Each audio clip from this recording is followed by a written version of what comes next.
আজকে আমি বেগুন দিয়ে একটি রেসিপি রান্না করব, যেটা হচ্ছে দোলমা। আবার অনেকে কালিয়াও বলে থাকে।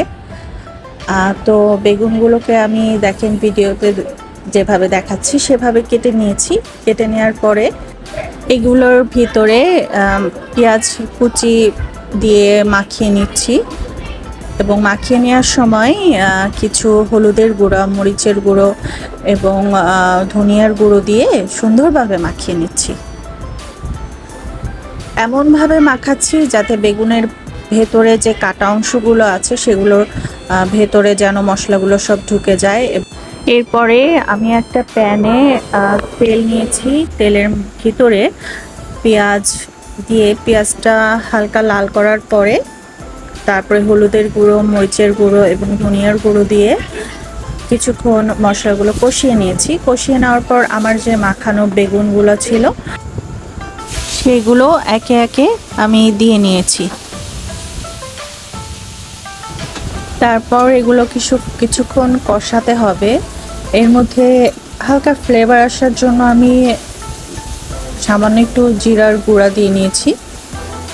দেওয়ার পরে একটু নেড়ে নিচ্ছি।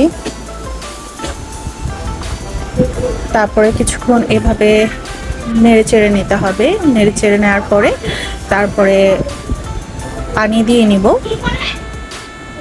পরিমাণ মতো পানি দেওয়া হয়ে গেলে তারপরে আবার কারিটা ঢেকে দিব।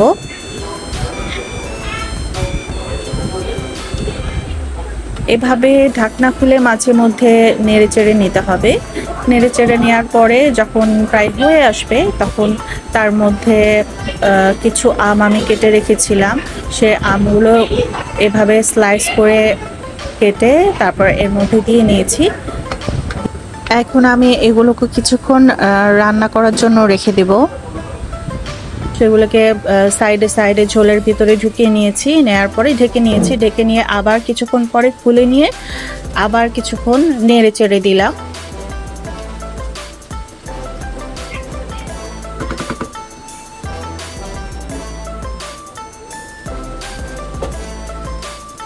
দেখেন এইভাবে হয়ে গেছে আমার বেগুনের দোলমা বা কালিয়া।